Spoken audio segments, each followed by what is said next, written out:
If civil war comes, and I do think it is imminent, you're quite right, it will for us be the price of freedom. Our people here have for a long time been prepared for this eventuality, and I am confident of their readiness. I think that when it does come, that the people on the other side would be surprised as to what they're going to get. And I'm confident that it will not last long. I can't say for certain what Lagos has got. Oh, my country people, that is Ojukwu. You know, when foreign journalists came to him and say, are you sure you are ready? Are you sure your people are ready for this war? War is ugly. Are you sure you are ready? He said, yes. They are fully ready. They have been ready for long. And by the time the war starts, the people on the other side, referring to Nigerians, that they are going to deal with us. You look at his eyes. They are ready. He trusts his men. They can do whatever. They can conquer the whole country, and it will take them time. That's Ojukwu. This is the same way these people, the Igbos nowadays, reason. They reason. That's the reason why they will be sending me message, voice, and say they are formidable. They did it before. You invaded our land. You can still do it. We are nothing. You are greater. You are more stronger. Blah, blah, blah. The same thing Ojukwu were saying. Look at him here. Look at his face. When he was talking about he's going to kill the rest of us. Okay. You know these things happened many, many years ago. We were not there. You were not there. So we are going to play the people that witnessed it, what they said then you now know if Igbo were really formidable. You understand me? If Igbo were really formidable. Okay, now, I want you people, when they finally declared the war,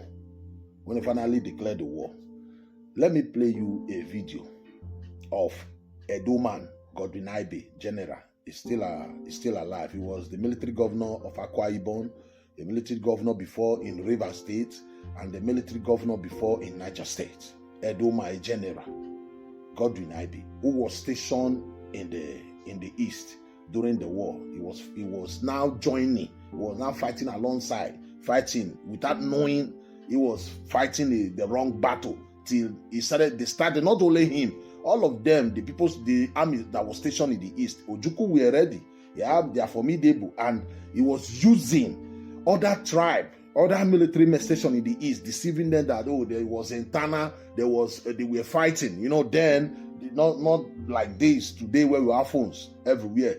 Their Biafra radio were deceiving these people until they got to listen to Nigerian news. They now understand the fight was between the Igbo trying to break away. They now realize, no. We are not Biafra, we are not Igbo. They were, some of them were thinking they were like the North, because of the coup. It was the North against the South. So listen to this man. Used to battlefield, but we were, and a lot of my colleagues who left from Benin here perished. A lot of them, and I have met very few today.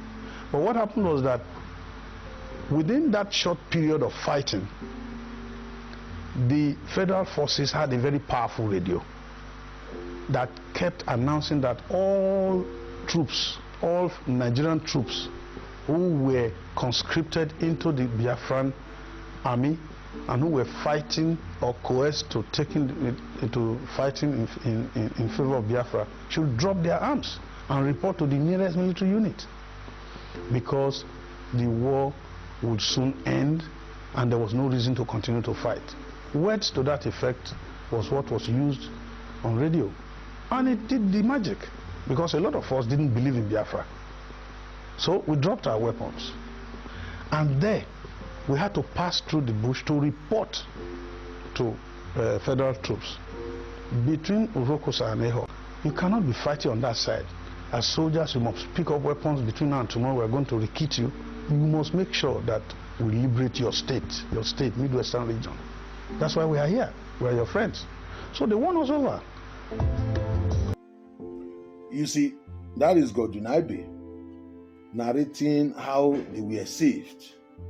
You know, after all this bragging of Ojukwu, and the foundation of their Biafra was to lie, was to deceive people, kidnap people, force people to be fighting alongside with them. The people that claimed they were formidable, if they declare war, they would have asked Nigerians, military there, soldiers, return back to Nigeria, we are Biafra. But they were using them defending the Biafra. Okay, let me play you another video now. Niger Bridge was captured by the Igbos, that is Igbo soldiers. The Igbo knew Ojukwu soldiers. So they took me to Enugu prison yard. Yes. They told me that they are going to kill me. So they went to me as I didn't know any of them. Yes. My name is Francis Aban. Francis, I will look at me. Francis Aban. Francis Aban. Yes, sir. Where are you from? I'm from Ogoja. Ogoja? Yes, sir. So how do you happen to be in the uniform? I was forced to join the Ojukwu soldiers. Oh, you were forced to fight Ojukwu soldiers? Yes, sir. Who forced you? Ojukwu rebel soldiers. You see, this young man, he's narrating how they were kidnapped by these Igbo people. These are the other tribes that were part of the old Eastern region, who were never part of them. We were never part of them. They were kidnapped and forced. This is a man, Ojukwu, these Igbo who were claiming they were formidable. So it was all about using other people fight, you know, and to come and say, oh, they were strong. Coming to the Midwest, who invaded Midwest? Who led the troop to the Midwest? It was Victor Banjo who led the Igbo. Coming to Benin, they now imposed Okonkwo on the people of the Midwest. They were heading to Lagos before Banjo now called Obasanjo and the rest and say, these people have other evil agenda in their mind. They have invaded the the Midwest, imposing one Okonkwo on the people of the Midwest. They are coming to our land to come and invade our land. They have to call everybody how to stop them. That's how Ojukwu killed Victor Banjo. When Victor Banjo died, tell me one significant gain or progress Igbo make. Ojukwu never go to war. He went to school and they begin to promote him in the army. He never go to war. When they killed Victor Banjo, tell me any significant achievement. That was the end of Biafra. That was the end of the Ojukwu. When they say formidable, how are you formidable? Okay, I'll break it down. I want you to listen to Colonel War. Now, suddenly, we had shooting in the area of the government house. Then I sent to Omudia, for Christ's sake, go and find out what happened. Then he drove past, and I never saw him again. We couldn't really put up any resistance. And that's as a result of neglect of the whole year. Lieutenant Colonel Uche was made the commander of the Lagos sector, Lagos Road, and one Asaba. And stories came that the Asaba one, there were in fact nobody there. Civilians came, there was constituent assembly where this matter was discussed freely, that there was something wrong on Asaba Road because there are no soldiers there. But Lagos Road was well defended. So people start asking questions. But again, you see, all these military men, most of them are no longer alive. From Ika, Anyoma people, Kwani people, them Achuzie betrayed the Midwest. Achuzie betrayed the Midwest. Not every Ika men that were in support of Ojukwu to invade the Midwest. They did not succeed in invading the Midwest because Igbo were strong. It was a Yoruba man that was leading, who betrayed his people, who later Ojukwu later killed him, and the people sent to defend the Midwest in the Rida River Niger that leaked to Igbo land, who betrayed the Midwest. Not that Igbo were strong. They want to, the way they try to paint it now. I want you people to listen to this Ogbemudia video. By September 23rd, 1967, Benin City and much of the Midwest had been recovered from Biafran forces. We didn't want to destroy Benin, so we're giving the instruction not to enter. Okay. And it is we saw them when Biafrans were moving out of Benin. So we just kept cool until they finished moving before we entered Benin. And this is how we now went through, branch off from Behor to Abudu, and then to Agbo. He said when many Edo military men, guys, they were all rushing home to defend the land. And other Midwestern young military officers.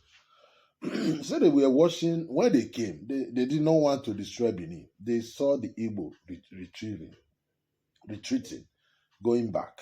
That was a shame. After they killed Banjo, and these are the people who said they are formidable.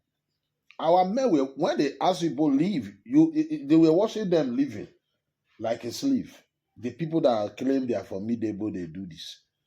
After they crossed the River Niger, crossed the bridge there, they destroyed the bridge and left animal people. Some animal people were identified with them. These are the people who witnessed the war. This Edo man, he died at the age of 81, born 1939. He died at the age of 81, 2020, 4 years ago. He said they don't want to, they were seeing them, they kept, okay, let them go. What kind of humiliation is that? Those are the children come and be telling me today you are formidable, you do this. The moment they killed Victor Banjo, tell me any significant progress Ojukwu made. Ojukwu never go to war. Ojukwu never go to war. He was giving command. When it's time for him to pay, he ran away. People stop bragging like you are formidable. It was all this little progress you made by invading the Midwest, heading to Lagos. It was Victor Banjo. Once they keep the Banjo, you were defending yourself, protecting yourself. And all this Ojukwu bragging, yeah, for me, there was nothing formidable. Kidnapping people to come and be joining you, forcing people. Igbos were hiding their children, using 10 years old to fight war. You are formidable. 10 years old to be fighting war. Is that what you call formidable? People were hiding their children, their male child in the silly for Ojukwu not. Ojukwu was a disgrace. And today you are bragging, you are formidable. What kind of formidable is that? You can't say that to all those TikToker people, all those some of you that don't understand these things. We understand these things. We study these things. You were not formidable. You were not formidable. The people sent to defend the Midwest, actually, they betrayed the Midwest. It was little resistance. You people cross in and begin occupy for how many hours? You were not up to a day there. You were robbing Edo Midwestern Bank, Central Bank. Did you spend more than a day there? You don't spend a day there. So stop bragging, you are formidable. You are not formidable. You destroy the bridge, crying there, crying of hunger. Why would you say you are formidable, you want to go war, and you were crying, Nigeria, Ojukwu were on the radio every day crying they are using hunger to fight war. It was war. They can use whatever they like to defeat you. So that's it. My name is Imude. Thank you, God.